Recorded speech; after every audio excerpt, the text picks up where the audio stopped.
espaço e o tempo no cinema são indissociáveis.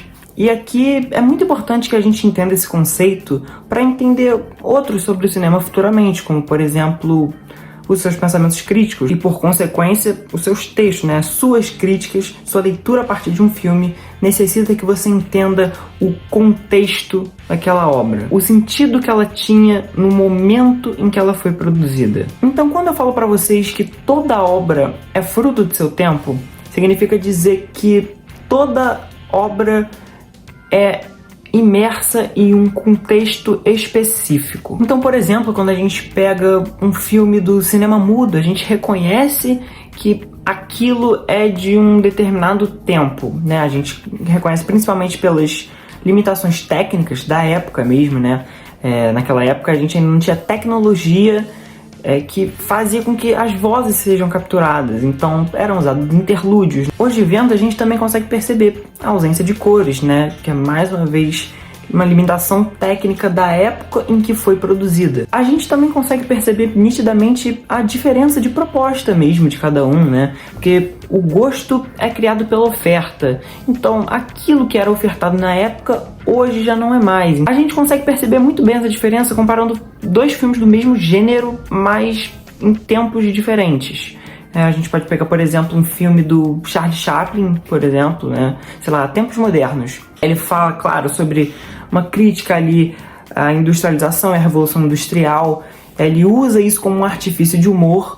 Eu não estou nem entrando no critério da crítica em si. Eu estou falando sobre como ele usava o seu humor nas suas obras. A gente pode comparar com Clique, da Dan Sandler, por exemplo. Essa comparação não ficou tão boa porque são dois filmes muito diferentes, mas a gente consegue perceber claramente que os dois filmes são humorísticos, mas eles usam esse humor como artifícios muito diferentes para dizer coisas específicas, e essas coisas correspondem ao tempo e espaço em que estão imersos. É importante que a gente entenda que o cinema começa com uma pessoa com uma câmera em sua frente filmando o mundo e, portanto, o seu olhar, de certa forma, diante dele. Então, a partir do momento que uma pessoa liga a sua câmera, posiciona em frente a ela e filma o mundo, ela está filmando um espaço e um tempo específicos. E esse espaço específico carrega consigo um tempo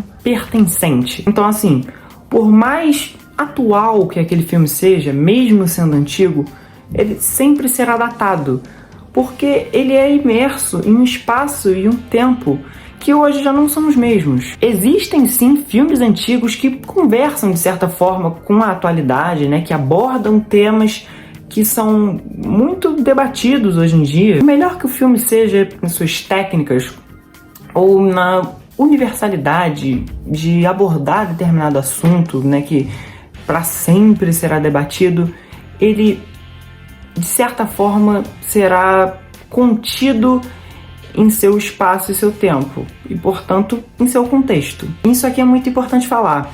Um filme que não tem muito orçamento, mas escolhe usar de efeitos especiais muito complicados e acabam não ficando tão bons. Não faz sentido e não é correto e nem ético avaliar esse filme de acordo com o efeito especial usado, porque além dele pertencer a um espaço e a um tempo, ele pertence a um contexto. Então, produções nacionais, por exemplo, que às vezes não têm o dinheiro necessário para que uma obra com efeitos especiais elaborados ou com tempo suficiente de gravação para que tudo seja melhor ajustado, essa obra tem que ser avaliada de acordo com suas limitações, porque senão volte e meia cai naquele papo de agora o cinema brasileiro, por exemplo, que tem menos orçamento, não pode usar mais CGI nas suas obras, porque sim, requer dinheiro, requer tempo, requer preparo para fazer isso. E soa um tanto injusto comparar essas pequenas produções a grandes obras do cinema americano que saem aí direto no cinema. Mas enfim, muitos cineastas falam sobre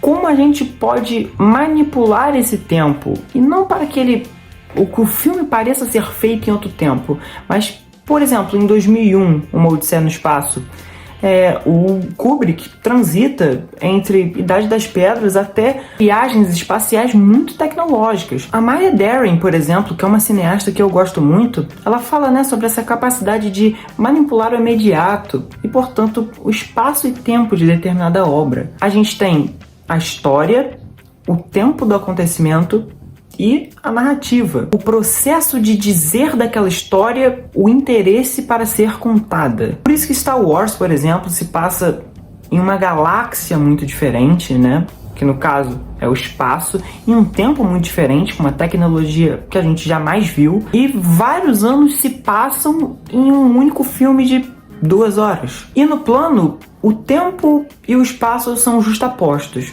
E o que é interessante aqui é o que há entre esses planos, né? Entre um plano e outro há um nada, né? Um vazio. Mas vazio esse que é possibilitador de novos sentidos. E sentidos esses que, mais uma vez, interferem no tempo e no espaço. E aí, com isso, a gente tem diferentes tipos de racordes temporais, né? Que a gente tem, por exemplo, a continuidade temporal, que é a mais simples.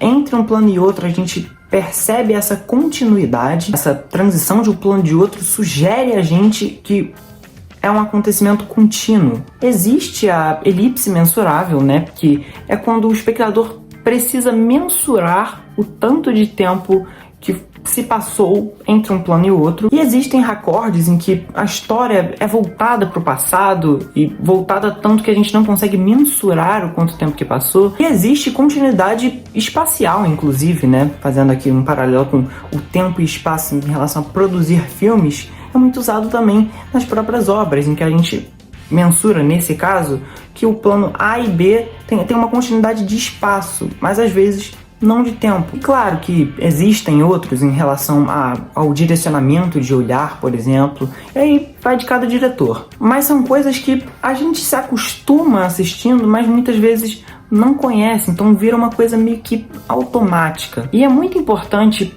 principalmente para quem quer entender de cinema, né, quem gosta e quer se aprofundar mais sobre o assunto, entender que isso nem sempre é tão automático assim, e por mais automático que seja, por mais sutil, são técnicas que são muito usadas por diretores e que muitas vezes a gente não percebe. Mas é isso aí, pessoal. O link do meu Letterboxd vai estar aqui na descrição desse vídeo, caso você queira ler algum dos meus textos. Para me ajudar, por favor, se inscreve aqui no canal, comenta alguma coisa aqui porque me ajuda pra caramba aqui no que eu tô fazendo. E é isso aí. Um beijão pra vocês.